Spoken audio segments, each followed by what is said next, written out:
नमस्कार, the India top देख रहे हैं आप और मेरा नाम शशांक पांडे है। बचपन में आपने एक स्टोरी सुना होगा या फिर फिल्मों में देखा होगा कि एक बंगला होता है जंगल में या फिर गांव के बाहर, और उस बंगले में कोई जाने से डरता है क्योंकि जो जाता है वो बर्बाद हो जाता है। कई बार फिल्मों में ये होता है कि एक बंगला होता है और उस बंगले में कोई रहना नहीं चाहता है, लेकिन गलती से कोई उस बंगले में रहने आ जाता है और फिर वो बर्बाद हो जाता है। फिर लोग कहते हैं कि इसीलिए तो हम कहते थे कि इस बंगले में मत जाइए। अब ऐसा ही बंगला बिहार में है। बिहार में है, राजनेताओं के पास ये बंगला रहता है और जो राजनेता यहाँ जाता है वो बर्बाद हो जाता है। कोई ना कोई आरोप लग जाता है और वो पूरी तरीके से बर्बाद हो जाता है। आज वो बंगला मुकेश सहनी के पास है। अब मुकेश सहनी का नाम हमने लिया होगा तो आप सोच ही गए होंगे कि मुकेश सहनी कैसे बर्बाद हो गए हैं। 4 विधायक थे, एक विधायक की मृत्यु हो गई, बचे 3 विधायक और वो भी कल देर रात भाजपा में शामिल हो गए। अब मुकेश सहनी के पास कुछ नहीं है तो मुकेश सहनी बर्बाद हो गए। अब मुकेश सहनी तो कहेंगे कि हम संघर्ष करने वाले लोग हैं, लेकिन इस बंगले, इस पूरे कहानी को समझिएगा। बंगले का क्या कहानी है, कैसे बंगला में जो जाता है वो बर्बाद हो जाता है, वो कहानी हम आपको बताते हैं। दरअसल शुरुआत जो है वो 2015 से होगी। 2015 में इस बंगले में अवधेश कुशवाहा थे, मंत्री थे, तो ये बंगला अवधेश कुशवाहा को मिला था। घूस लेते पकड़े गए तो इस्तीफा देना पड़ गया था। बिहार में नीतीश कुमार की सरकार थी। नीतीश कुमार का एक ही नारा है, ना हम किसी को बचाते हैं ना किसी को फंसाते हैं, तो इस्तीफा देना पड़ गया था अवधेश कुशवाहा को। फिर 2017 में आलोक मेहता को इस्तीफा देना पड़ गया था। कारण भी आपको पता है, आलोक मेहता राजद के नेता हैं। महागठबंधन की सरकार थी तो आलोक मेहता बने हुए थे, लेकिन जैसे ही वो बंगला उनको मिला, उस बंगले में वो 6 महीना रहे, सरकार गिर गई।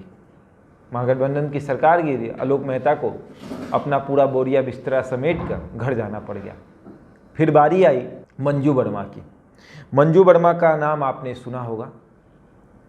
2018 में बालिका गृह कांड का जो उद्भेदन हुआ उसमें उनके पति दोषी करार दिए गए और उसके बाद मंजू वर्मा को इस्तीफा देना पड़ गया था।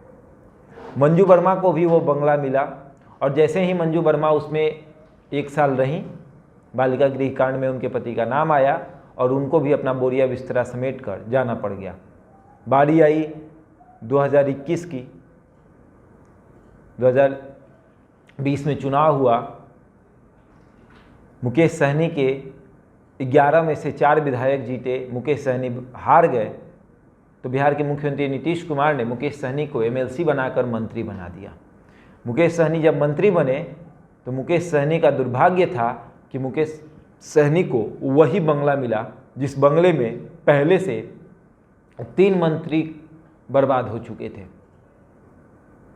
अब मुकेश सहनी को वो बंगला मिला तो मुकेश सहनी को वो बंगला कैसे रास आए। मुकेश सहनी लगभग 1 साल भी नहीं हो पाया है और आज मुकेश सहनी बर्बाद हो गए हैं। उनके तीनों विधायक भाजपा में शामिल हो गए हैं। अब उनके पार्टी में एक भी विधायक नहीं है और मुकेश सहनी का जो एमएलसी का कार्यकाल है 2 महीने बाद वो भी समाप्त हो जाएगा। उसके बाद क्या मुकेश सहनी मंत्री रहेंगे, क्या मुकेश सहनी के पास ये बंगला रहेगा, ये भी देखने वाली बात होगी, क्योंकि जब उनका कार्यकाल 2 महीने के बाद समाप्त हो जाएगा उसके बाद भी वो 6 महीना तक मंत्री रह सकते हैं, लेकिन उसके बाद अगर वो एमएलसी रहेंगे तो मंत्री रहेंगे, अगर नहीं रहेंगे तो वो मंत्री नहीं बन पाएंगे। अब उन्होंने ये पूरा मामला जो है बिहार के मुख्यमंत्री नीतीश कुमार को सुनाया है, पूरा बात बताया है कि किस तरीके से भाजपा ने उनके साथ धोखा किया है। तो इसके बाद भी मुकेश सहनी ने ये बात कहा है कि अब हम सब कुछ बिहार के मुख्यमंत्री नीतीश कुमार के ऊपर छोड़ देते हैं, क्योंकि उन्होंने मुझे मंत्री बनाया था। अगर उनके हाथ में है तो मुझे मंत्री से हटा सकते हैं, अगर उनके हाथ में है तो मुझे मंत्री बने रहने देख सकते हैं कि बने रहेंगे या नहीं रहेंगे। लेकिन भाजपा तो ये मांग कर रही है कि नैतिकता के आधार पर मुकेश सहनी को इस्तीफा दे देना चाहिए। अब ये रहस्यमय जो बंगला है, अब बिहार की राजनीति में अब कोई ऐसा ही नेता होगा, कोई ऐसा नेता अब नहीं होगा जो इस बंगले से परिचित नहीं होगा। अगर अब किसी नेता को ये बंगला मिलेगा तो वो पहले ही कह देगा कि हम अपने घर में रह लेंगे लेकिन इस बंगले में नहीं रहेंगे, क्योंकि जो भी इस बंगले में गया वो बर्बाद हो गया। इत्तेफाक एक बार होता है, 2 बार होता है, 4 बार नहीं होता है। और इस बंगले का रहस्य यही है कि जो गया है वो बर्बाद हो गया है। अब मुकेश सहनी को देखना ये है कि क्या ये बंगला उनको सूट करता है या नहीं, क्योंकि मुकेश सहनी ने इस बंगले में रहकर एक सपना देखा था कि उस बंगले को महल जैसा बनाएंगे और बना भी दिया था।